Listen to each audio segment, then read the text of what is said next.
Hari ini kita akan membahas mengenai dokumen yang sangat penting di industri hulu migas di Indonesia, yaitu PTK 37 SKK Migas.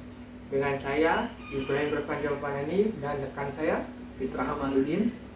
Nah, PTK 37 SKK Migas ini pedoman penyusunannya itu ada POD, IPOD, dan POP, yang dimana banyak tim dari K3S itu bilang kalau penyusunan POD itu rumit lah, revisinya banyak, terus kadang revisinya juga bolak-balik gitu. Tapi sebenarnya kalau kita memahami isi dari PTK 37 ini, prosesnya itu ya jadi lebih mudah gitu. Jadi hari ini kita akan membahas lengkap dari bab 1 sampai bab 6 dengan penjelasan yang sangat jelas dan bisa dipahami. Ya, betul banget nih Ibrahim. Jadi bukan hanya sekedar membaca daftar isi ya. Jadi kita itu memahami apa yang diinginkan dari SKK Migas dan mengapa setiap persyaratan itu penting. Dan dalam video kita yang kurang lebih dari 10 menit ini kita akan rangkum sepadan mungkin dan mungkin bisa teman-teman pahami lebih baik ya. Oke, kita mulai dari bab 1 ya. Walaupun terkesan simple ya, tapi isinya menentukan arah dari dokumen POD-nya.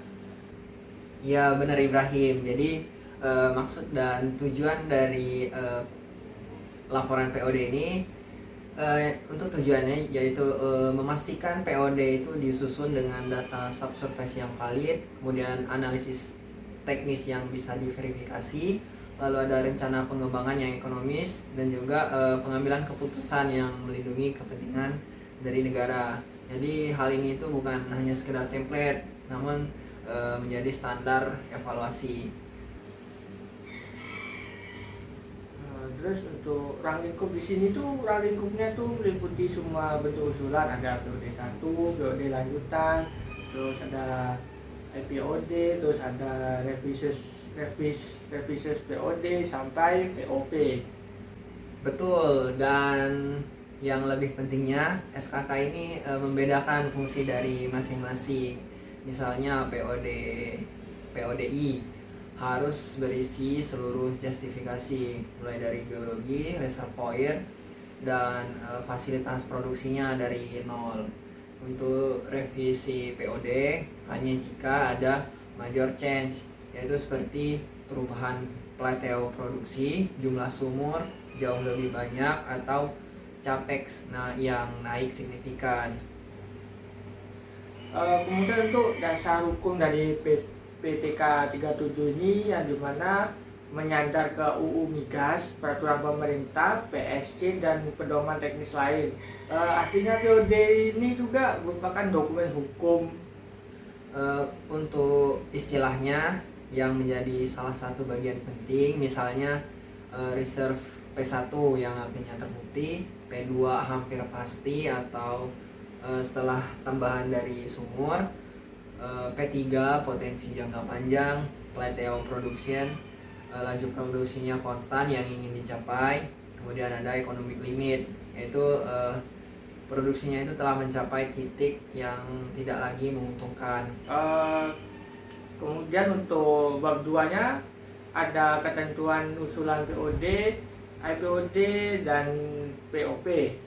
Di mana di sini tuh dijelasin kapan K3S itu harus membuat POD 1, kapan IPOD, kemudian ada kapan waktunya untuk revisi dan lain-lain sebagainya gitu. Ya, contohnya kalau appraisal menunjukkan lapangan sudah proven, yang artinya wajib POD I. Kemudian kalau ditemukan struktur tambahan, maka itu adalah IPOD. Lalu kalau datanya baru dan mengubah dari karakteristik reservoir, maka itu termasuk dalam revisit POD. Dan SKK ini juga sangat menekankan bahwa perubahan besar itu harus kembali mendapat persetujuan. Kemudian ada lingkup proses, ya prosesnya yang pertama ada penyusunan, kemudian ada review, kemudian ada klarifikasi, ada revisi, dan ada persetujuan dari atasan. Dan semua divisi SKK Migas akan menilai eksplorasi, geologi, reservoir, dari drilling, facility, bisnis, sampai legal. Lalu ini perubahan operator. Ini perubahan operator ini sering disepelein tapi penting sebenarnya, nggak boleh disepelekan gitu untuk perubahan operator ini. Ya, benar banget.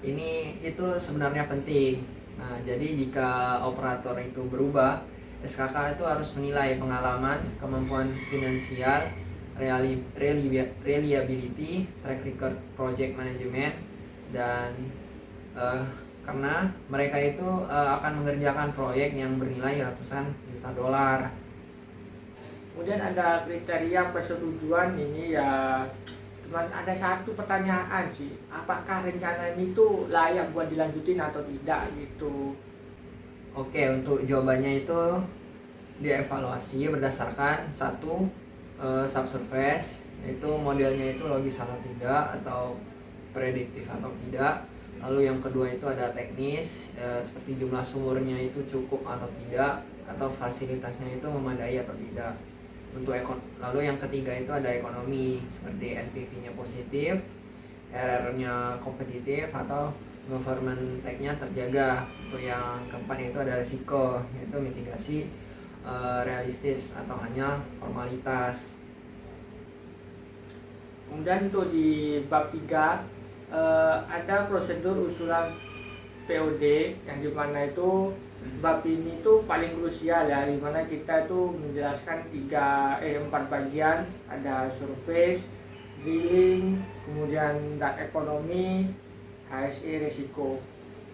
Untuk PTK 37 ini haruskan POD menjelaskan kenapa pengembangan ini itu masuk akal secara reservoir, yang artinya peta strukturnya itu harus jelas, ketebalan reservoir atau net room gross-nya juga harus jelas. Kemudian kita juga harus mengetahui sifat dari batuan, porositas, permeabilitas dari data core dan log. Lalu ada saturasi fluida dan kontak minyak air, dan hasil PPT-nya itu juga harus jelas. Kemudian juga harus ada model statis dan juga model dinamis, seperti history matching, forecast produksi, sensitivitas perubahan porositas, permeabilitas, atau regional dip-nya. Untuk bagian drilling dan well engineering ini, di drilling plan itu harus ada jumlah sumur, lokasi dan koordinat, desain trajektori, lalu ada rencana completion, seperti apakah sumur itu dilakukan kompresi open hole, cast hole, horizontalnya berapa meter, dan lain-lain. Kemudian ada estimasi biaya per sumurnya itu berapa. Kemudian kita juga harus memitigasi risiko seperti stuck pipe, low circulation, dan high pressure reservoir. Dan SKK Migas ini menilai apakah jumlah sumurnya itu udah cukup mencapai plateau sesuai produksi sesuai dengan forecast reservoir atau tidak gitu. Nah, untuk di bagian ini POD itu harus menampilkan kapasitas CPF atau CPP, tipe separatornya apa, kemudian desain pipeline dan ukuran dari pipeline-nya itu, kemudian sistem flare-nya, dan untuk penanganan water handling-nya. Lalu ada bagian gas processing unit-nya bila ada.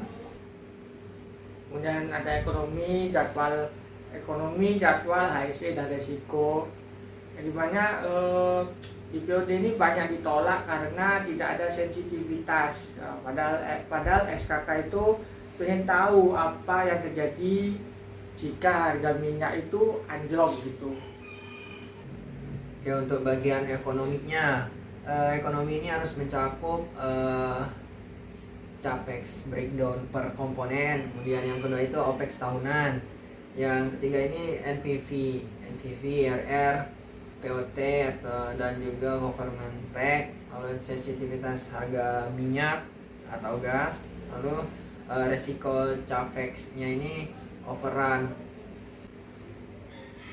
Ya, untuk bagian resiko ini harus ada risk register yang lengkap dengan kategori resiko subsurface, resiko drilling, resiko logistik, resiko project execution, dan resiko finansial.